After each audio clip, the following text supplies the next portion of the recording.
जो आदमी गुरूर में इंसान जब बढ़ता है तो उसे इंसान नहीं दिखता।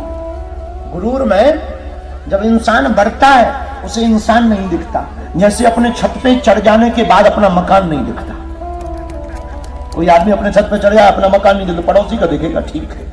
ऐसे ही गुरूर के इंसान का होता है, जब वो गुरूर में भर जाता है तो उसे फिर अपने लोग नहीं दिखते हैं।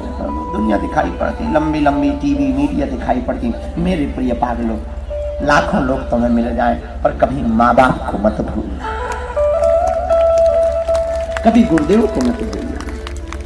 लेकिन दुनिया फिर भी हम कहेंगे स्वार्थ लागी करहि सब प्रीति, सुर नर मुनि सबकी यह रीति है। सुर यानी देवता, नर यानी मनुष्य, मुनि सबकी रीति है। स्वार्थ देखेंगे तो प्रेम करेंगे और स्वार्थ खत्म तो कोई नहीं पूछेगा। लेकिन देवकी को लगा वाह हमारा भाई कितना अच्छा है, हमसे प्रेम करता, देखो हमारी विदा करने के लिए गांव के बाहर तक आया। आहा, तो वो मन में विचार करती, बहुत चाहता, बहुत प्रेम करता, लेकिन इसकी चाहत भी 2 मिनट में ही धराशायी हो गई। भगवान ने सोचा पहले माता जी का ही मोह तोड़ दो, आना तो है ही हमें, लेकिन माता जी का ही मोह रहेगा तो कहां से कल्याण होगा। तो तुरंत आकाशवाणी हो गई, ए राजा कंस, बड़े प्रेम पूर्वक जिस बहन की तुम विदा कर रहा है ना, इसी का 8वां लाल तेरा काल होगा। ओ हो, जहां राजा कंस ने इतना सुना सोई दिमाग खराब। अभी बड़ी प्रसन्नता पूर्वक मुस्कुरा रहा था, तुरंत तलवार निकाली मारने के लिए।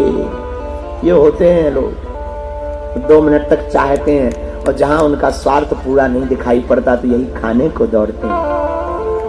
राजा कंस ने तलवार निकाली, मारना चाहा देवकी को, पर पति का धर्म है पत्नी की रक्षा करना। और कितना अस्थिर प्रेम है दुनिया का, 2 मिनट में ही प्रेम खत्म हो गया। और इसने सोचा राजा कंस ने 8वां लाल हमारा काल होगा, एक काम करते हैं देवकी को ही मार दे, ना लाल होगा ना काल होगा, देवकी का ही वध कर डाले।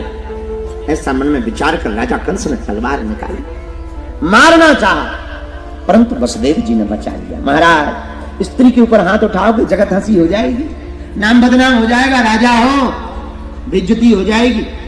फिर क्या करें? एक उपाय, क्या? हम सत्यवादी हैं, हम आपको वचन देते हैं जो भी संतति होएगी हम आपको सुपुर्द करेंगे। आप चाहो तो रखना, चाहो तो मार डालना। जो राजा कंस कुछ देर पूर्व तक प्रेम दिखा रहा था और जिससे प्रेम करता था, लोग प्रेम में मर मिटने को तैयार होते हैं, पर दुनिया के लोग अपने प्रेम को ही कई बार मारने मिटाने के लिए तैयार हो जाते। राजा कंस मारने को आतुर था, जब वसुदेव जी ने समझाया तब माने, वापस आए। कालांतर में एक संतति हुई, पुत्र हुआ। वसुदेव जी नन्हे से बालक को लेकर गए, महाराज इसे पकड़ो, आपको हमने वचन दिया था। राजा कंस मन में विचार कर, नन्हा सा बालक, इसमें क्या बिगाड़ा? हमारा काल तो 8वां लाल है, वो आएगा तो ठीक है, उसको मार छोड़ दिया। नारद जी आए, अष्टपंखुड़ी वाला कमल लाए, कहा राजा गिनो, 1 2 3 4 5 6 7 8, उल्टा गिनो, 1 2 3 4 5 6 7 8, मध्य से गिनो, 1 2 3 4 5 6 7 8। राजा कुछ समझ में आया? कंस बोला महाराज समझ में आ गया, देवताओं की गिनती है, पहला भी 8वां हो सकता है और 8वां भी पहला हो सकता है, मध्य में भी 8वां हो सकता है। तो क्या करना है? हम समझ गए महाराज, आप जाओ। नारद जी चले गए। तो किसी ने कहा महाराज नारद जी ने ऐसा किया, ये काम नारद जी ने क्यों किया? हमारी दृष्टि में तो नारद जी यहां भी सदगुरु है, डॉक्टर है अच्छे वाले, और डॉक्टर के पास रहते भी है। किसी आदमी को फोड़ा हो जाए, फोड़ा, दवाई लेने जाए, दवाई दो डॉक्टर साहब, फोड़ा हो गया, डॉक्टर दवाई देता है, फोड़ा ठीक करने की दवा है, इसे खा लो ठीक हो जाएगा। वापस आवे, दवाई ना खा लो, भूल जाए, दोबारा फिर जाए, डॉक्टर साहब ये तो ठीक ही नहीं हो रहा, दवाई खाई, नहीं भूल गए, अरे अब तो फिर एक काम करो, ये दूसरी वाली दवाई है। ये कौन सी दवाई? ये पकाने वाली दवाई है। अब ये दबना नहीं है, इसे पहले अब पकाया जाएगा, फिर ऑपरेशन होगा। तो कई बार डॉक्टर घाव को पकाने के लिए भी दवा देता है। नारद जी वही पकाने वाली दवाई राजा कंस को देख करके आए हैं कि ये राजा कंस सुधरने वाला तो है नहीं, मतलब इसे दबना है नहीं। ऑपरेशन के लिए परमात्मा को आना पड़ेगा, पर ऑपरेशन वो तभी करेंगे जब ये ज्यादा पाप करेगा। तो उनने ऐसी दवाई दे दी कि और पाप कर। तो राजा कंस ने बात को माना, मारना शुरू कर दिया। अब यहां दूसरी बात होती, भगवान अवतार लेते,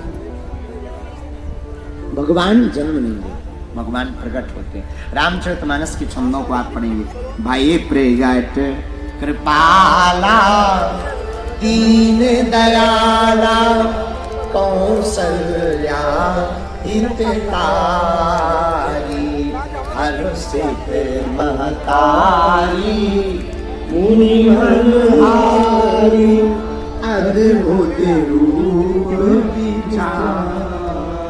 भगवान जन्म नहीं लेते, भगवान प्रकट होते हैं, अवतार लेते हैं। अवतार किस लिए लेते हैं? विप्रधेनु सुर संत हित लीन मनुज अवतार। एक ये कारण है। ब्राह्मण गौ संतों की रक्षा के लिए भगवान अवतार लेते हैं। जैसे हनुमान जी, साधु संत की तुम रखवारे असुर निकंदन राम दुलारे, असुर निकंदन राम दुलारे। भगवान अवतार लेते हैं। सीढ़ी होती है, सीढ़ी को कहते हैं नसेनी। कोई आदमी छत पे खड़ा हो, उससे कहा जाए भैया तुमसे कोई बात करनी है, तो क्या कहेगा?